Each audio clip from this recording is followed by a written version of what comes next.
Hoy nos visita un veterano curtido en 1000 batallas periodísticas. Su apellido suena muy americano, pero él es tan hispano como el que más. Bienvenidos a un cuarto Poder Hispano en el que recibimos a un periodista objetivo y con principios que ahora triunfa en la radio de Miami.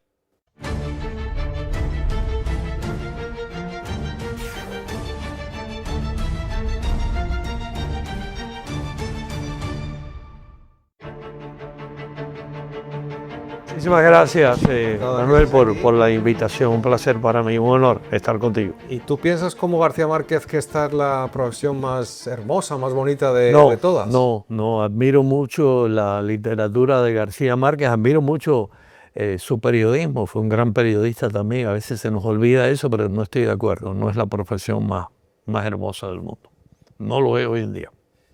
¿Y cuál es para ti la profesión? La profesión, mira, a mí me parece que el periodismo yo he disfrutado mucho, lo ha sido para mí, vamos a ver, soy un poquito ingrato, voy a corregir esa respuesta, la retiro.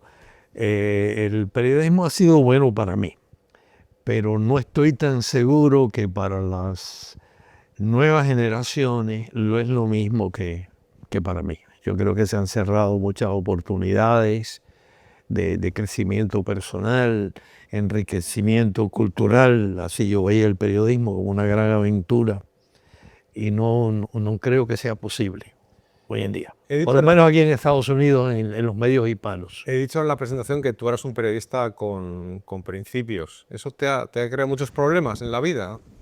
Mira, yo creo que en la vida en general, en cualquier oficio, cualquier profesión, hay que tener ciertos principios, hay que tener una ética de vida, una conducta correcta. A veces sí, a veces sí. Me ha quedado problema en que yo creo en un periodismo tradicional de que uno tiene que aspirar a ser justo. Todos tenemos opiniones, sobre todo los periodistas, yo creo que tenemos fortísimas opiniones sobre cualquier cosa. ¿Cuál es el mejor teléfono, el iPhone o el de Samsung? ¿Cuál es el mejor equipo deportivo? Pero cuando ejercemos nuestro oficio, yo creo que tenemos que ser justos. A veces es difícil. Y yo he tratado siempre de ser así, fair and balanced, como dicen en inglés. A veces, en estos tiempos que vivimos, de tanta polarización política, me ha ganado críticas, ataques de que, por ejemplo, si soy trumpista, no lo soy. Si soy un demócrata liberal, no lo soy. Yo tengo un pensamiento independiente, un criterio independiente y trato de que esa aspiración a ser justo, a ser fair, no se refleje en mi trabajo y a veces hay personas que lo confunden. Porque además, te iba justo a hacer esa pregunta, te has adelantado, pero porque la gente, en esta comunidad, en la radio de Miami, la gente es muy, en Miami la gente es muy polarizada, tiende a etiquetar, tiende a tener poca paciencia. ¿Cómo llevas eso? Encima, en Miami, a lo mejor si estuvieras en Nueva York sería más tranquilo, pero en Miami es todavía más complicado. Mira, trato de ser justos. En el 2016 hubo unas elecciones y ganó el presidente Trump.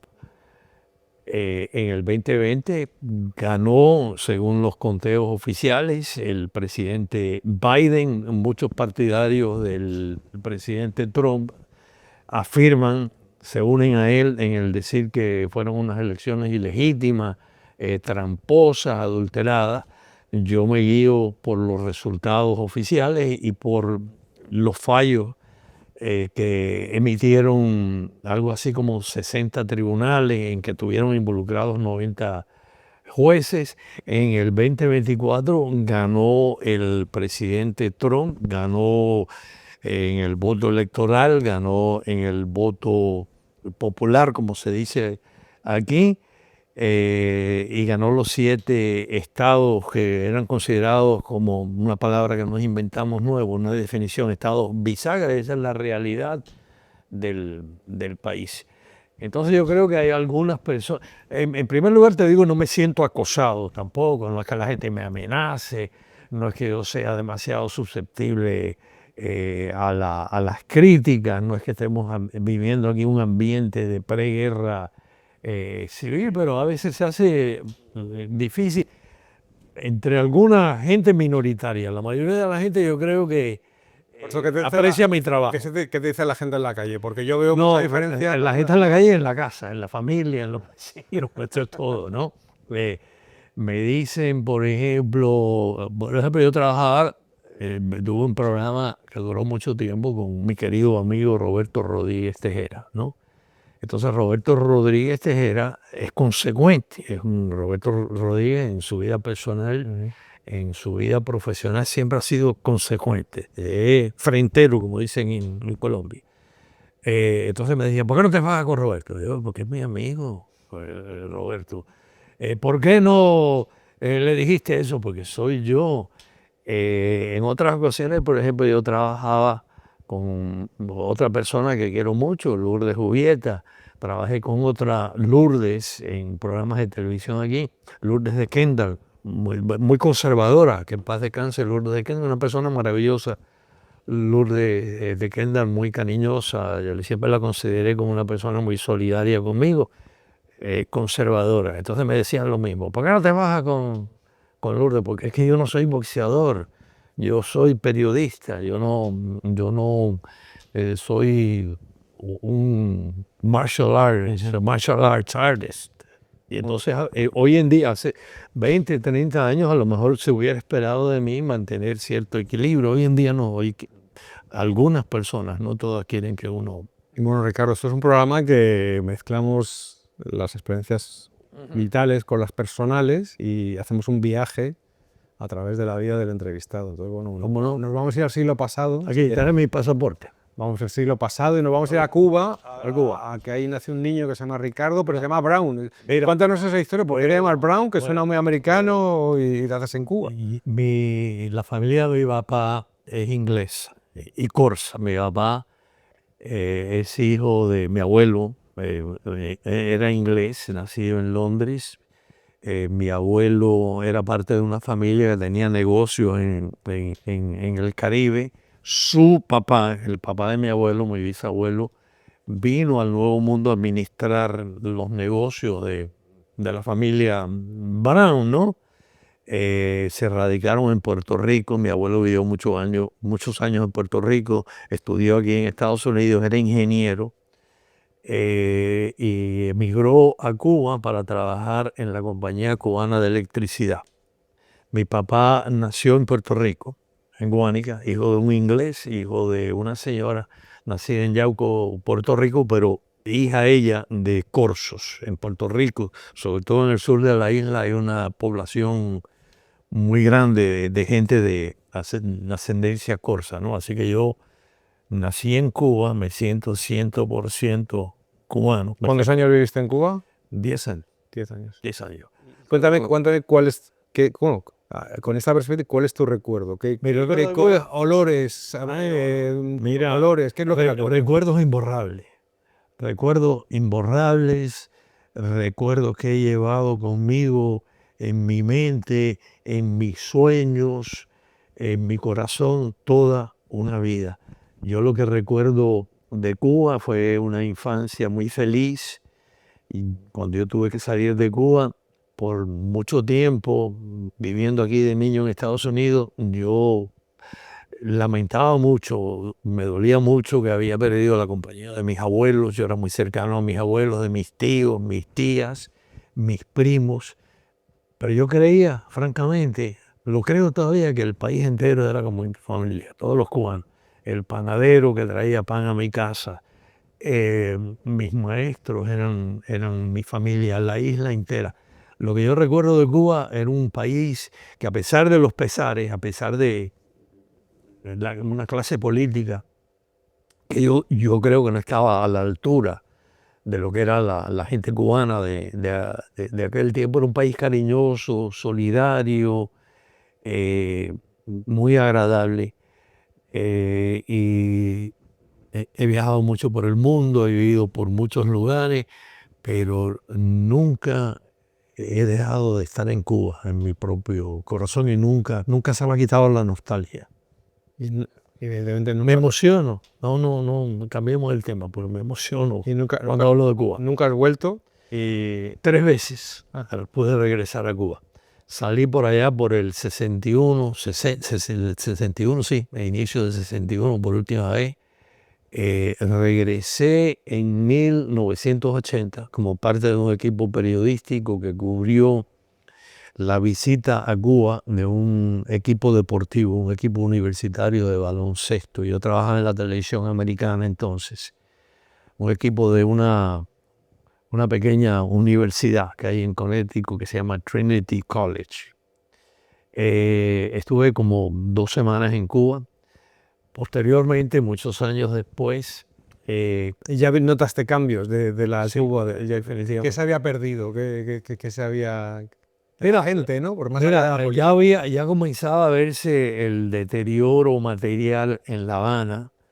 Gran parte yo soy habanero, gran parte de mi grato recuerdo de Cuba es que nací y viví en una ciudad encantada, un lugar mágico que se llamaba La Habana, mágico en arquitectura, música, cultura y sobre todo esa belleza arquitectónica de La Habana, que era un museo. Ya en 1980, cuando yo regreso después de casi 20 años, ya se comienza a notar el deterioro. Esto fue en enero de 1980. Veo que hay conatos de oposición al régimen. Sí, un día vi un letrero en un instituto, así le dicen a las secundarias en Cuba, le decían que decía, preferimos a Batista con hambre que a Fidel con... preferimos a Batista con sangre que a Fidel con hambre. Lo borraron enseguida, dio la casualidad que pasaba por ahí y lo vi.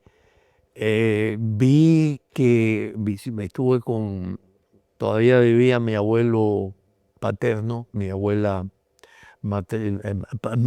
materno, quise decir. Mi abuela había muerto, la casa donde vivían mis abuelos estaba más deteriorada. Y sí, ya era evidente el deterioro en el 1980.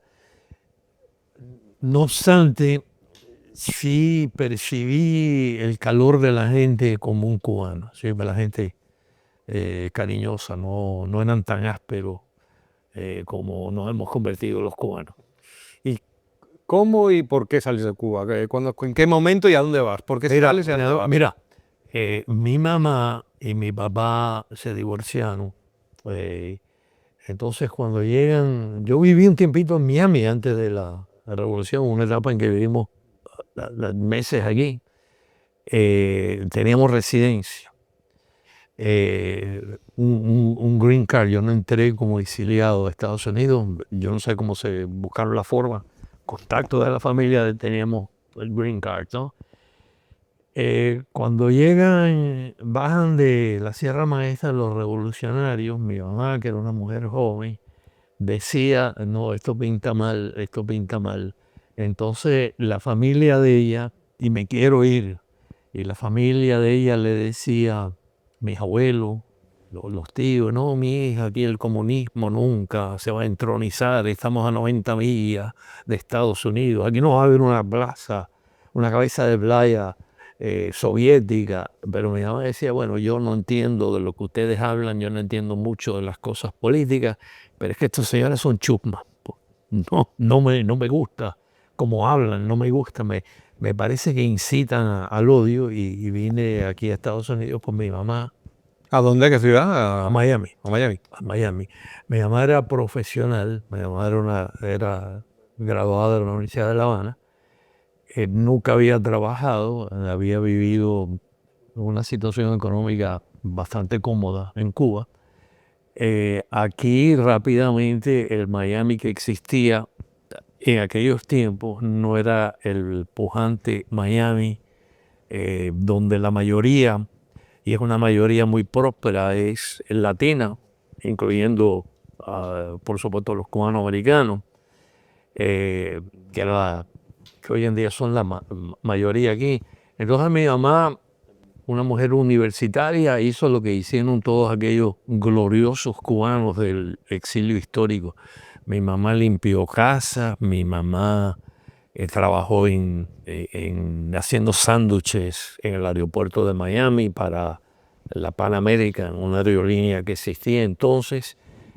Por allá por el 63 teníamos amistades en Nueva Inglaterra y nos mudamos aquí por razones económicas.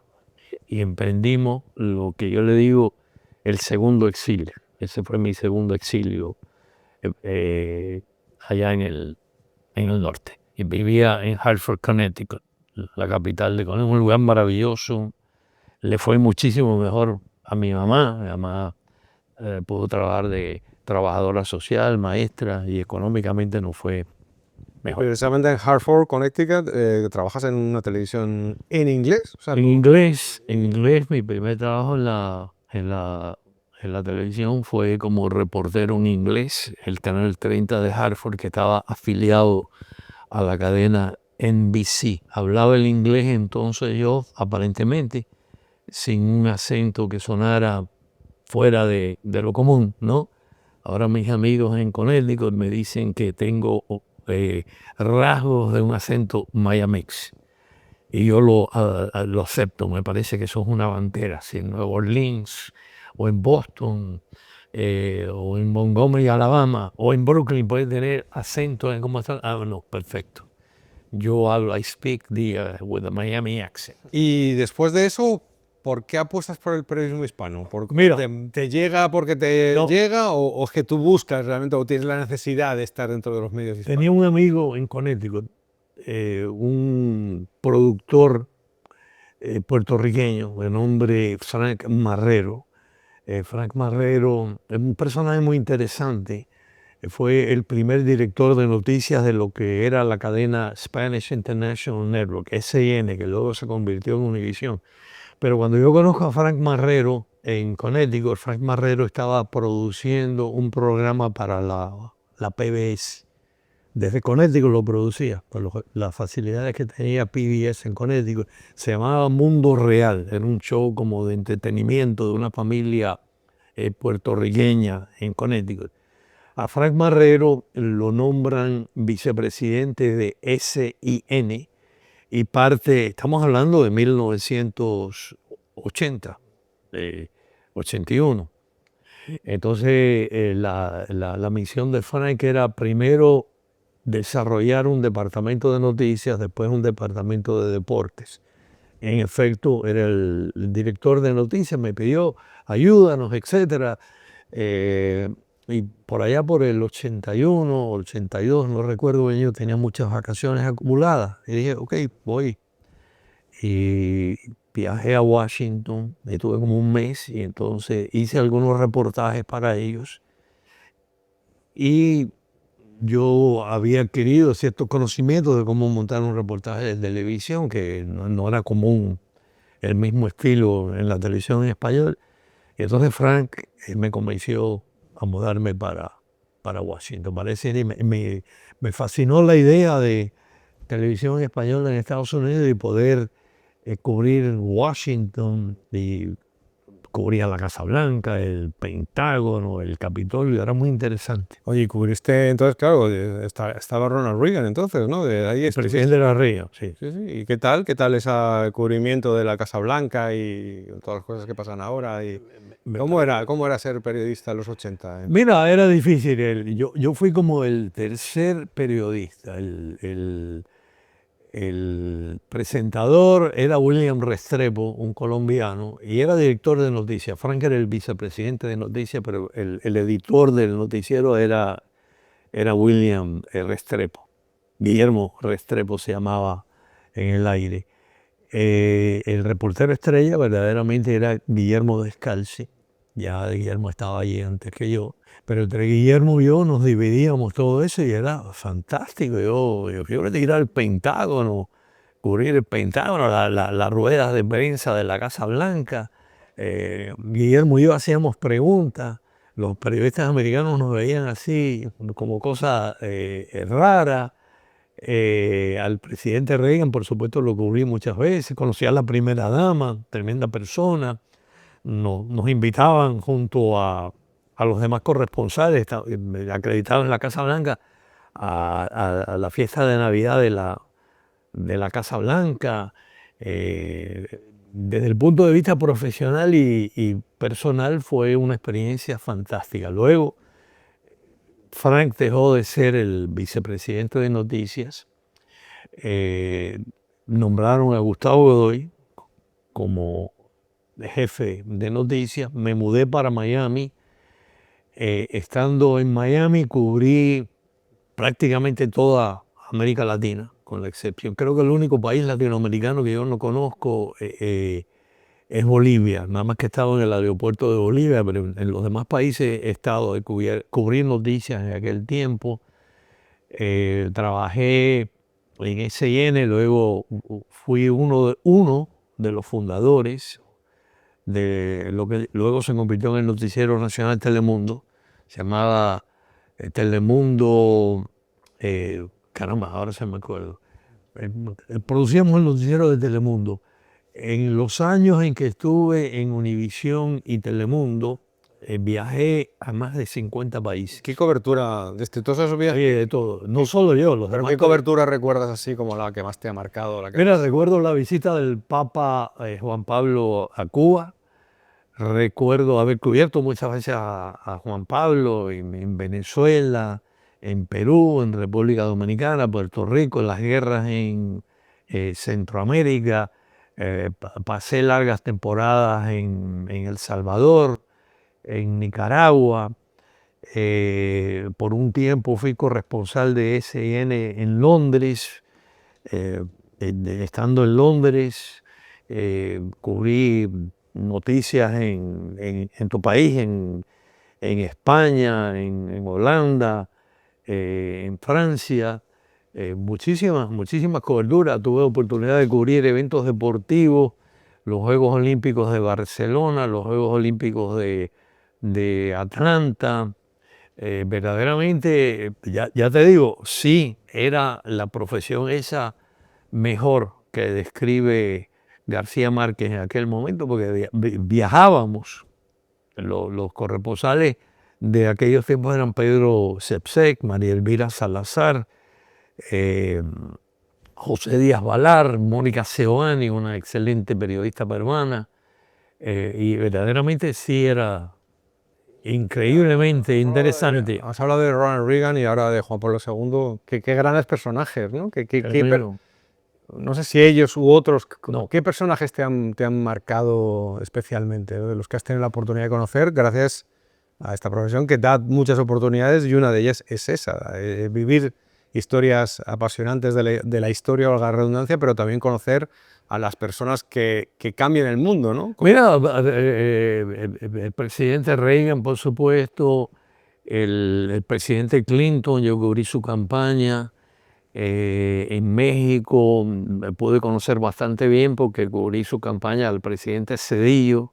Ernesto Zedillo es una persona que me impresionó, pero te voy a decir una cosa, en aquellos tiempos hacíamos un periodismo que también, además de esas grandes figuras de las noticias, cubríamos muchas cosas pintorescas. Gustavo Godoy, el director de noticias, Gustavo Pupomayo, que también fue director de noticias, Guillermo Martínez, eran muy abiertos a recomendaciones y a mí me gustaba mucho cubrir cosas, por ejemplo, mira, una vez hice un reportaje sobre 2 científicos en Puerto Rico, especializados en el estudio de una ranita que es símbolo puertorriqueño del coquí. Expertólogos, esa es la disciplina de ellos. Un puertorriqueño hijo de catalanes, creo, de asturianos, y una colombiana, ¿no? Y me maravilló a aquella gente el amor que tenían por esa ranita y otras especies similares que estaban en aquel tiempo, ojalá que hayan sobrevivido en vías de extinción. Recuerdo a aquella gente. El Papa, por supuesto, lo tuve frente al Papa Juan Pablo en 2 ocasiones y le pude hacer preguntas. No es que lo entrevisté, pero le pude hacer preguntas, ¿no? Pero recuerdo en México, en una de las visitas del Papa Juan Pablo a México, hablando con un campesino. Iba a llegar el Papa el otro día, un señor que cultivaba un cactus, creo que se llama nogal, el cactus, ¿no? Y el señor aquel, hombre sencillo de campo, eh, me dice: el Papa, yo lo admiro mucho porque es como nosotros, los campesinos, se levanta muy temprano y cultiva la fe, yo cultivo la tierra. Esa es la gente, esos son los reportajes que me gustaban a mí. Cubrí muchas cosas, cubrí la guerra, la primera guerra del Golfo Pérsico, eh, cubrí visitas de presidentes, el primer presidente Bush en Hungría, conocí a Lech Walesa, conocí a Václav Havel en Checoslovaquia, me tocó 3 veces ir a Rusia cuando existía la Unión Soviética, creo que fui 5 veces a Hungría cuando se produjeron los cambios, en Polonia, estuve en Rumanía después de la caída de Ceausescu. Tuve oportunidades de ser testigo de eventos, pero lo que más recuerdo es la gente. Y todo esto sin móviles y sin redes, sin teléfono móvil y sin redes. No, lo hacíamos, viajábamos, a veces viajamos un camarógrafo y el corresponsal, a veces teníamos un productor, a veces... Local, ¿no? Apoyo. No, viajábamos con un productor de aquí que eran muy buenos todos, ¿no?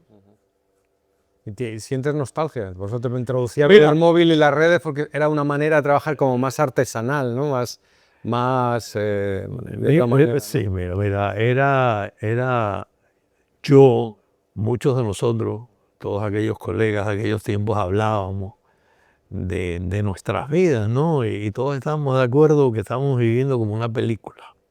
Yo nunca aspiré a ser periodista. Yo llegué al periodismo de carambola. Yo cuando era joven, cuando era niño, cuando era adolescente, cuando era niño quería ser bombero.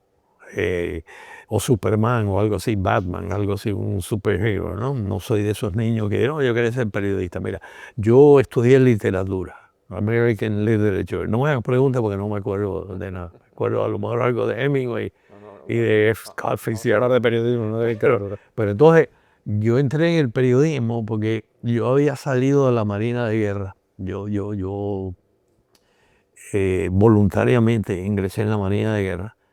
Y entonces había estudiado, pero todavía tenía beneficios de la Marina de Guerra, te pagaban si estudiabas. Era una buena cantidad de plata en aquel tiempo. Te podían pagar hasta $500, que era buena plata, estamos hablando de hace mucho tiempo. Entonces me había casado joven, escribía, no me publicaban nada, llenaba gavetas de escritos mal logrados. Entonces digo, oye, todavía me quedan los beneficios, voy a estudiar algo siempre. Y tomé un curso de periodismo y resultó que el profesor era un editor muy conocido y me dio un trabajo. Y luego fui a la televisión. Entonces descubrí que trabajando como reportero de televisión era casi como escribir ficción, era como vivir una aventura. Aventura. Y por eso justo me viene muy bien la palabra aventura, porque de aventurero se pasa muchas veces al despacho, a la oficina, a Sí. ser director de noticias, a estar encerrado entre 4 paredes, a mandar a uno al otro. Mira, ¿Qué te ha gustado más? Y bueno, Mira, yo no sirvo para mandar. Yo soy un follower, digo así, y no es modestia falsa. Mira, en varias ocasiones me tocó tener cierta autoridad editorial. Primero, trabajando en la televisión en inglés.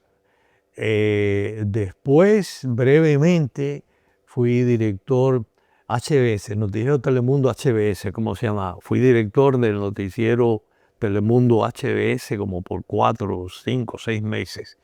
Posteriormente fui director de uno de esos proyectos que no llegaron a perdurar, un proyecto maravilloso, CBS Telenoticias. Extrañaba la calle, como decimos nosotros, el reportaje diario. Yo me fui de la televisión, me fui de Telemundo. Fui también, mira, director de noticias del Canal 8 aquí en Miami, que fue un maravilloso proyecto de Caracol recuerdo. Televisión. Pero la gran pasión mía era hacer reportajes en la calle, ¿Y como todavía lo echas de menos? ¿Todavía lo echas de menos? Oh, sí, yo lo echo de menos diariamente. Disfruto de mi trabajo, pero echo de menos de trabajar en la televisión. Hoy en día, con el enorme respeto que le tengo a las dos cadenas de televisión y a los reporteros, a uno de los jefes de noticias conozco muy bien, es amigo mío, Daniel Coronel, ¿no? Pero yo no creo que hoy en día existen las mismas posibilidades de hacer lo que hacíamos antes. No existen hoy. Por ejemplo, yo no consigo eh, en otros tiempos, a lo mejor es por razones de presupuesto. Creo que debe ser qué ha pasado para que Yo no sé ¿qué es lo lo que ha que pasado mira, para que yo no Univisión sé. y Telemundo tengan una manera de trabajar muy parecida y que no acaba de convencernos a nadie?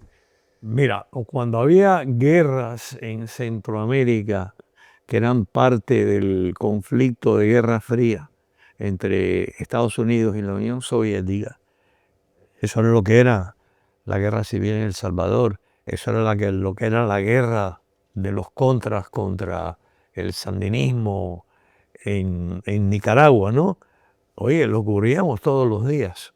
Todos los días. Y ahí estaba María Elvira Salazar, vivió por mucho tiempo en El Salvador. Pedro Sepsek vivió. Yo me pasaba largas temporadas en El Salvador. Íbamos con reporteros de aquí, con una visión de que estamos reportando para un público de habla hispana en Estados Unidos. Cuando la guerra que desató el narcotráfico, el cartel de Medellín, Pablo Escobar Gaviria, contra el pueblo colombiano, contra el Estado colombiano, allí teníamos un reportero. Y yo iba a Colombia, yo me pasé largas temporadas en Colombia. Enviábamos reporteros de aquí y cubríamos las noticias. Íbamos a Medellín, por ejemplo, cuando Medellín era un lugar sumamente peligroso. Cuando había, una de las últimas coberturas que yo hice fueron las elecciones de México, las elecciones esas que ganó el presidente Cedillo. Viajamos de ciudad en ciudad, yo me conocí todo México. Yo me pasaba temporadas larguísimas en México. La política aquí en Estados Unidos, en las elecciones del 88, que fueron Bush padre contra Dukakis. Contra Duque. Contra Dukakis. Yo viajé todo el país con el entonces vicepresidente George Herbert Walker Bush. Guillermo Descalzi se pasó viajando todo el país con Dukakis. Viajamos el país entero, lo que hacen las cadenas americanas de ciudad en ciudad.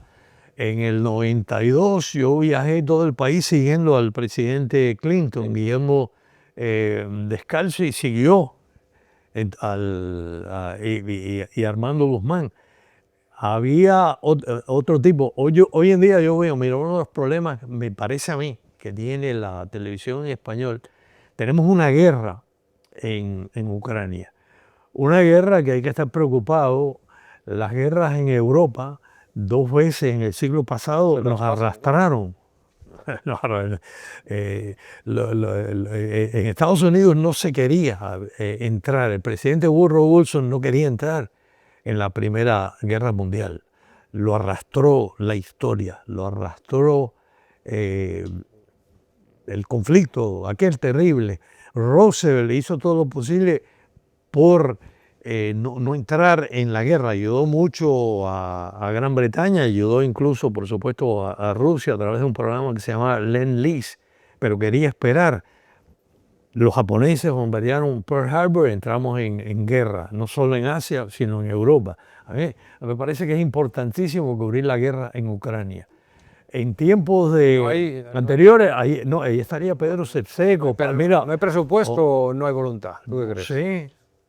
No sé, ahí estaría Pablo Gato, un compatriota tuyo. Pablo Gato, mira, Pablo Gato, que ya no trabaja en la televisión, un gallego nacido en Barcelona, Pablo nació en Brasil, pero criado en Barcelona, pero gallego, de padre de Galicia, que es una maravilla, ¿no? Oye, Pablo cubrió las guerras en Yugoslavia, eh, las guerras en Todavía África. se... Hoy en Y día, Ricardo, te quería poner un compromiso. Ya. No te voy a preguntar de literatura, pero ¿cómo vive Ricardo Brown los tiempos de Trump? ¿Cómo vive un periodista como tú? a mí me Todas parece estas cosas has contado, ¿cómo vive? mira, a mí me parece interesante. En el terreno de la libertad de expresión, es lo que En quería. el terreno mira, yo creo que la democracia siempre ha sido un desafío. Es un desafío en este momento. Yo, ya te digo, te lo dije, ok, 25% por la vía paterna, hay ahí unos ingleses, hay unos corsos, 100% cubanos, pero yo me considero también, sin ninguna contradicción, en perfecta coherencia, yo me considero también 100% americano, estadounidense. No, en el sentido de que Estados Unidos es una idea, es un experimento que dura ya más de 250 años, ¿no? De qué cosa es la libertad de expresión, qué cosa es el respeto por los derechos humanos, qué cosa es el respeto por una constitución, creo que es la más vieja que ha existido, enmendada solo 27 veces. Yo creo que estamos en momentos de tensión. Creo que sobrevive el país de nuevo, moldeado por las tradiciones, las enseñanzas, eh, los requisitos. Pero vamos a ver, cuarto poder. Sí, El cuarto, yo trato de mantener un equilibrio. Mira, yo no, cuarto poder tiene que existir. mira, creo que sí tiene que existir el cuarto poder. Sin el cuarto poder a lo mejor no existe el poder judicial o el poder legislativo, existen dictaduras. Mira, trato en mi humilde trabajo de explicar a mi manera cómo funciona este sistema. Te explico por qué digo eso. Yo vivo en una zona del país con características muy únicas, algo así como el 70% de nuestra población en el condado Miami-Dade no nació aquí. Son personas que no estudiaron aquí, personas maravillosas que aportan mucho a la riqueza, a la diversidad de Estados Unidos, pero que no necesariamente conocen Estados Unidos y nuestra historia, nuestras tradiciones. Y a veces yo tengo amigos que me dicen, no, ¿por qué te pasó en Cuba? Y yo digo, esto es un país distinto, mi hermano. O Venezuela, esa Comparación comparación. es distinto. A mí me enfada mucho esa insistencia en comparar a Trump con Chávez, por ejemplo, eso me enfada bastante porque independientemente de que puedan tener algún rasgo de la personalidad, este país es un país de instituciones fuertes, de tradición democrática, y es imposible, o sea, hay que decirlo, es imposible que un Chávez... Yo estoy firmemente convencido de eso. Yo estoy firmemente convencido de que las instituciones en Estados Unidos, el pensamiento de la mayoría de las personas que viven aquí, los que nacieron aquí, los que vinieron después, es democrático. Entonces yo creo que, por lo menos yo no soy un catedrático, yo no soy el decano de la cátedra de periodismo de la Universidad de Columbia o de nada, no, yo no existo para dar sermones a nadie, solo puedo hablar por mí. Lo que trato de hacer yo es explicar las cosas y cubrir de una manera justa, de una manera fair. Yo no sé si la traducción exacta de fair es justa, pero trato de ser eso, ser equilibrado sin dejarme llevar por pasiones políticas. Yo no pertenezco a ningún partido, voto, creo en el voto. Como debe ser. No soy ni republicano ni demócrata. Como debe ser un periodista, quiero decir. Creo yo así, eso es lo que creo. Y ya estamos llegando al final, Ricardo. A ver, ¿cómo te gustaría ser recordado? O sea, ¿cómo te gustaría? No me gustaría ser recordado, creo que me merezco el olvido. Le tengo instrucciones a las personas jóvenes de mi familia que si de un momento a otro desaparezco, no lo avisen, no digan nada. No me gustaría causar más problemas al tráfico de Miami con una caravana de esa fúnebre de que vienen los policías en motocicleta y paran el tráfico. No, tengo instrucciones de que me quemen en el patio al estilo vikingo, en una hoguera. Y Ricardo, después de hacer este viaje con la imaginación, que hemos ido desde Cuba, hemos pasado los 80, hemos acabado hablando de la actualidad, ¿le das un poco la razón a García Márquez ya después de esta charla que hemos tenido? Un poquito. Mira, García Márquez, yo tengo opiniones encontradas. Pero sobre esto de que el periodismo es lo más bonito del mundo. Mira, me me parece que es uno de los más maravillosos escritores en cualquier idioma, en cualquier tiempo. No estoy de acuerdo con las relaciones que tenía con Fidel Castro. Respeto mucho su periodismo. Yo he leído algunas crónicas de García Márquez que digo, Dios mío, se habla tanto de él como escritor, era tremendo periodista también. El periodismo que vivió, sí, era mágico. El periodismo creo que viviría un Ricardo Brown de 21 años, iniciándose, no creo que haya las mismas oportunidades y sobre todo lo mejor del periodismo que vivió fue en medios hispanos, en Univisión y Telemundo, por razones, yo no sé, y me parece que hay gente muy capacitada en esas cadenas, ¿no? Pero no me parece que existe la misma amplitud de cobertura que había allí cuando yo era periodista. A mí me parece que deberían estar en Israel hablándonos de esa guerra. A mí me parece que deberían estar en Ucrania. Mira, los noticieros americanos, la diferencia es esta. Cuando estalla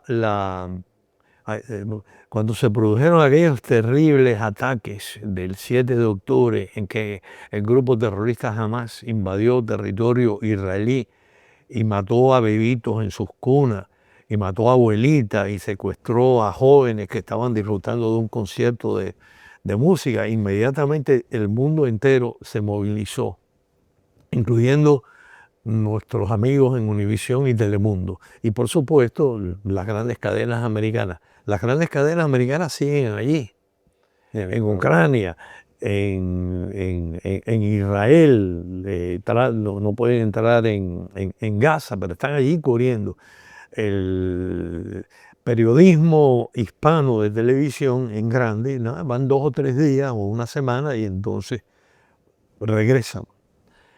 Otra cosa, muchas veces, con el enorme respeto a colegas de otros países, muchas veces cuando tú ves un reportaje de un periodista en cierto país que está reportando para Estados Unidos, yo no sé si no es que le dan la instrucción, la orientación, no le explican al periodista que no está reportando para su país, está reportando para gente que vive fuera de su país. Antes no era así. Mira, en esas coberturas raras que uno piensa ahora que son raras, no eran antes. Mira, yo una vez fui a cubrir unas elecciones en Paraguay, después de la caída del dictador Stroessner. Pedro Sepsek trabajaba para el Nuevo Herald en aquel momento. El Nuevo Herald y Univisión, yo trabajaba para Univisión, enviaron reporteros y era difícil explicar la cosa paraguaya, no solo desde el ángulo político, un país sumamente interesante.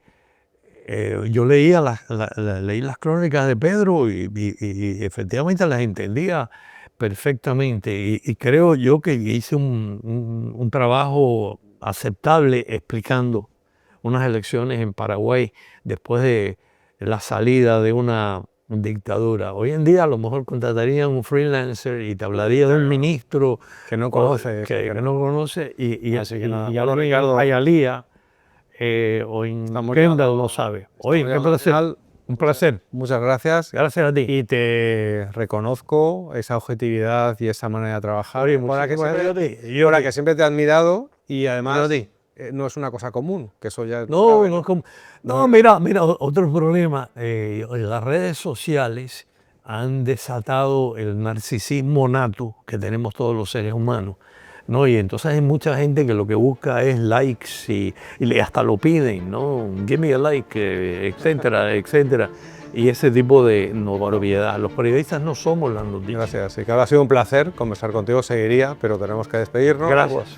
Y a ustedes, pues nos vemos la semana que viene en una edición de Cuarto Poder Hispano, en el que otro periodista o otra periodista nos hablará de su vida y de su trayectoria profesional. Hasta la semana que viene.